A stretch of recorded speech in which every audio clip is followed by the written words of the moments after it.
you sell clothes online, you know that one of the biggest barriers to purchase relates to sizing.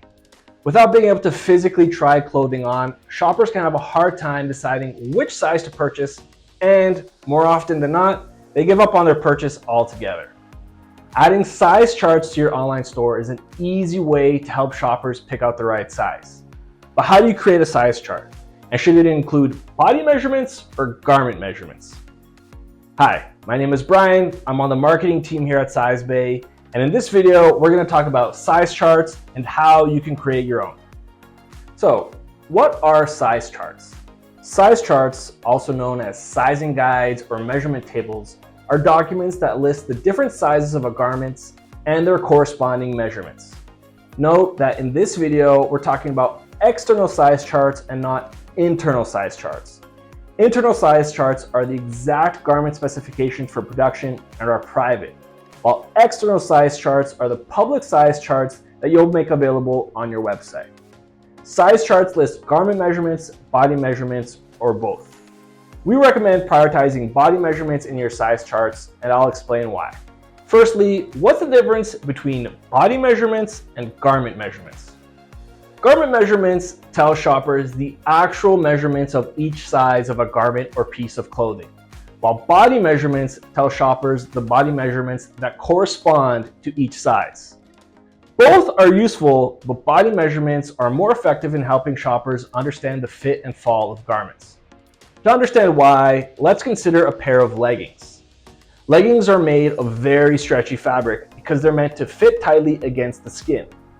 Since they stretch out so much, the garment measurements of a pair of leggings are much smaller than the leggings they're intended to fit. On the other hand, oversized garments, which are meant to fit big and loose, have much bigger garment measurements than the bodies they're intended to fit. And that's why body measurements are so important. They help shoppers better understand how pieces are meant to fit.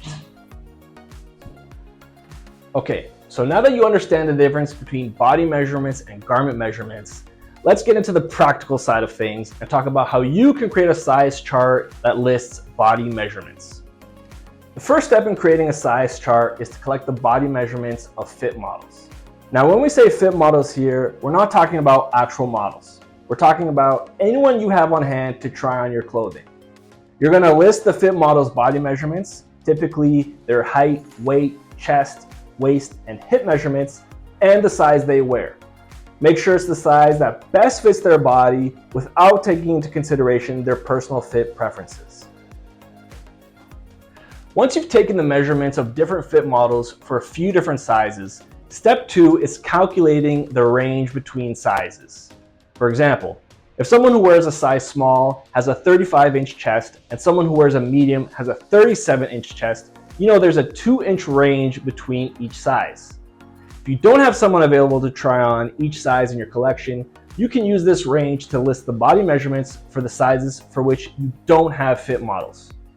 However, if you know that not all sizes follow the same pattern, we highly recommend finding someone to try on each size. And finally, now that you have all your measurements, step 3 is designing your chart, which is very easy to do. You don't need to be a designer, and you can easily create one in a word processor. All you're going to do is create a column to list each size and additional columns for each body measurement like chest, waist, hip, and height. And that's really all there is to it. Have people try on your clothes, take their body measurements, and organize it all in a table. Now, let's talk about some best practices when it comes to size charts. Number 1, use specific size charts for all of your products. Some stores cram all of their size charts for all of their pieces in a single document, and that can make things very confusing for shoppers. Keep things simple and only display the relevant size chart on product pages. Number 2, make sure your size charts are easy to use. Your size charts should be easy to find on your product pages, and the charts themselves should be well organized with clear instructions for measuring, since not everyone knows how to properly measure themselves. Number 3, consider implementing a size recommendation tool. Granted, this tip isn't about size charts, but instead about providing your shoppers with another method of picking out the right size.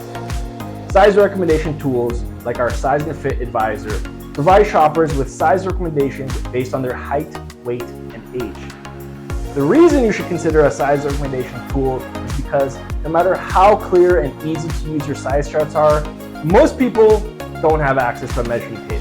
And if they do, there's a good chance they don't know how to take proper measurements.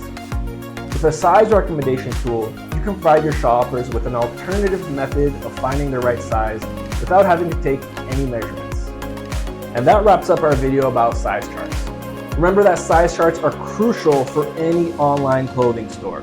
They provide essential information about sizing for shoppers and can help clear up any uncertainty that they may have with regard to sizing. Having said that, for best results, you should really consider implementing a size recommendation tool along with size charts to cover all of your bases. If you'd like to learn more about size recommendation tools, we've created a video about them which you can watch here. And if you'd like to learn more about our size recommendation tool, our Size and Fit Advisor, you can schedule a demo through the link in the description of this video. If you'd like to learn more about size recommendation tools, we've created a video all about them. And if you'd like to learn more about our size recommendation tool, our Size and Fit Advisor, feel free to schedule a demo with our team. The link for the video and schedule a demo are both in the description of this video.